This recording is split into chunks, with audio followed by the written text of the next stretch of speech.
اس مجمع میں بیٹھے ہوئے کم عمر یا بڑی عمر کے حفاظ کو بھی مبارک ہو اور پوری دنیا کے حفاظ قرآن کو مبارک ہو کہ رحمت دو عالم صلی اللہ علیہ وآلہ وسلم نے ایک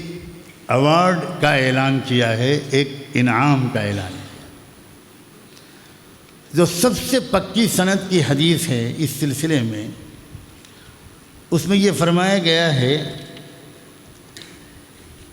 کہ ایک انعام تو یہ ملے گا ان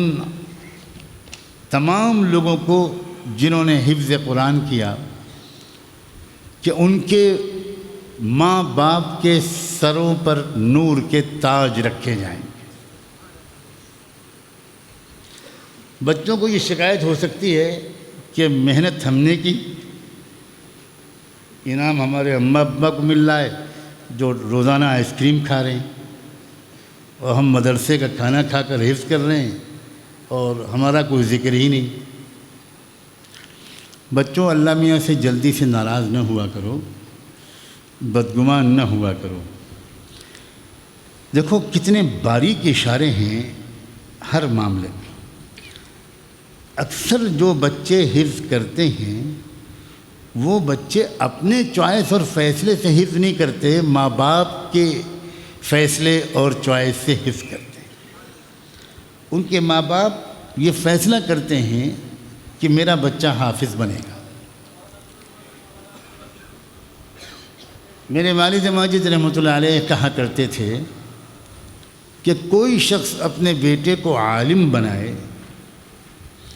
اس میں 100% اخلاص ہر شخص کی نیت میں ہو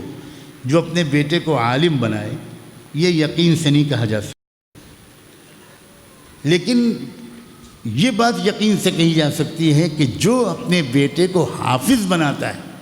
وہ صرف اللہ کی رضا کی نیت سے بناتا ہے، کیونکہ عالم دین کی تو پھر بھی عزت ہوتی ہے، تو اس کو بھی سامنے رکھ کر کوئی لاکھوں میں ایک آدھ سوچ سکتا ہے، لیکن حفظ قرآن کی وجہ سے سماج میں کوئی خاص عزت نہیں ہوتی۔ وہاں تو صرف ایک ہی نیت کا امکان ہے کہ میری مغفرت ہو جائے گی، میرا بیٹا جنت میں مجھے لیے بغیر نہیں جائے گا، اللہ مجھ سے راضی ہو جائے گا۔ اس مخلصانہ نیت کا احترام کر کے اللہ تعالیٰ نے یہ ایک فیصلہ فرمایا کہ جو بچہ جو حفظ کرے گا اس کے والدین کے سر پر نور کا تاج رکھا جائے گا۔ اور ظاہر ہے کہ جب جس کے سر پر نور کا تاج رکھا جائے گا، آپ سوچئے کیا سب کے سامنے اللہ روز محشر سر کا تاج رکھنے کے بعد اس کو جہنم میں بھیج دیں گے؟ اس میں تو چھپی ہوئی ہے یہ بات کہ ان والدین کی مغفرت یقینی ہے۔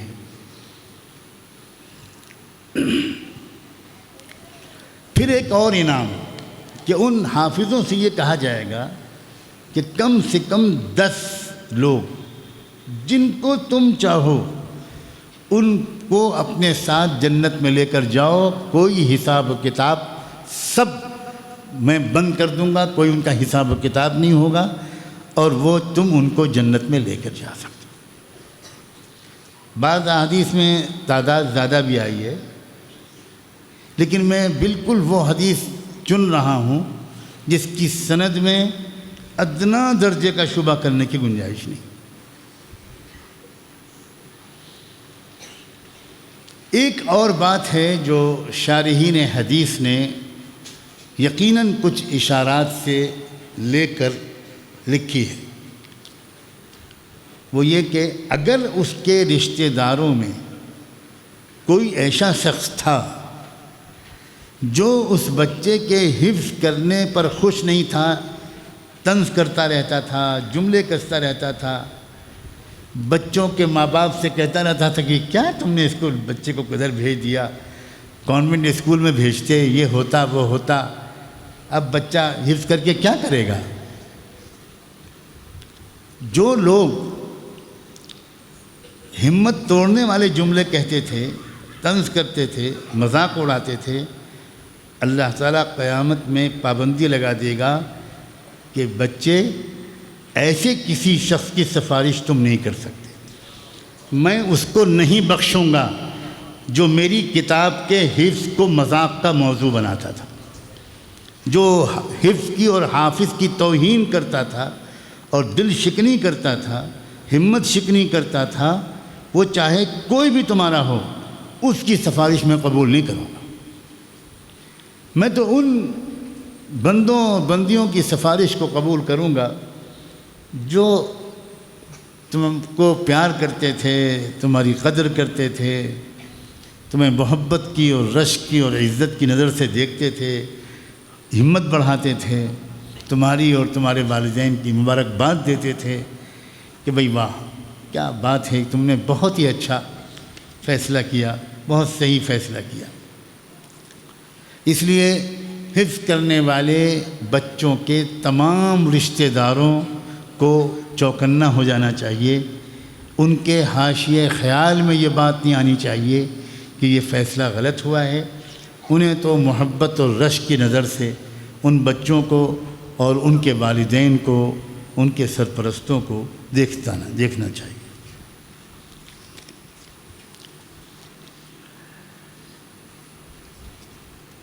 آج کے زمانے میں کوئی ڈیٹا اگر سیو کرنا ہوتا ہے تو کمپیوٹر میں دو طریقے ہوتے ہیں،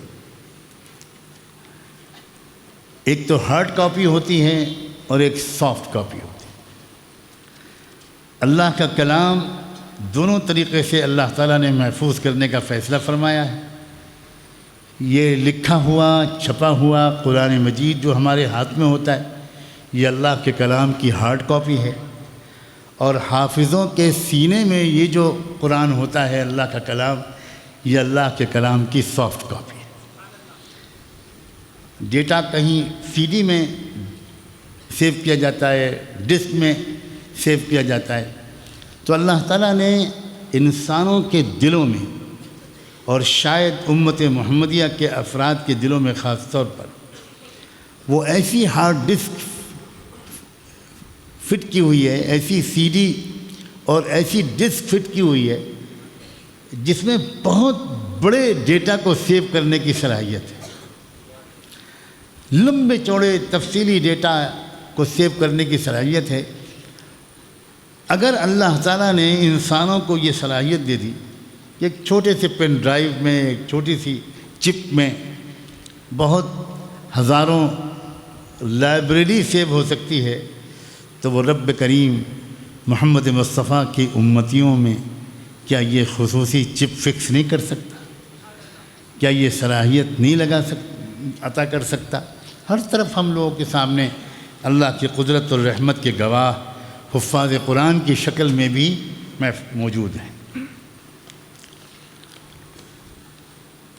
حضور اکرم صلی اللہ علیہ وسلم خود تو حافظ قرآن تھے ہی۔